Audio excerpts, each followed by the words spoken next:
അങ്ങനെയൊക്കെ നേരത്തെ ഉണ്ടായിട്ടുണ്ടോ? ആർക്കറിയാം. ഹലോ, ഞാൻ പറയാൻ പോകുന്നത് ഉറക്ക ഗുളിക കണ്ടുപിടിച്ചത് ആര്? വർഷങ്ങൾക്ക് മുമ്പ് ഇത് കണ്ടുപിടിച്ചിട്ടുണ്ട് ഗൈസ്. ഉറക്ക ഗുളികകൾ നിങ്ങൾ കണ്ടിട്ടുണ്ടോ?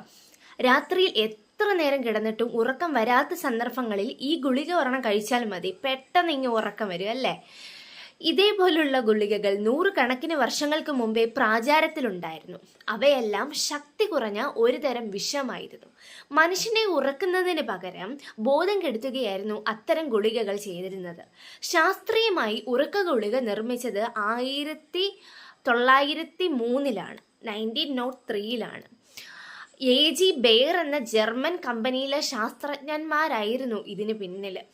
ആ പ്രധാന കണ്ടുപിടുത്തം നടത്തിയതും ജർമ്മൻ കമ്പനിയിലെ ശാസ്ത്രജ്ഞന്മാരായിരുന്നു. ഇതിന് ബെറോനാൻ എന്നായിരുന്നു ആ ഉറക്ക ഗുളികയുടെ പേര്. Thank you.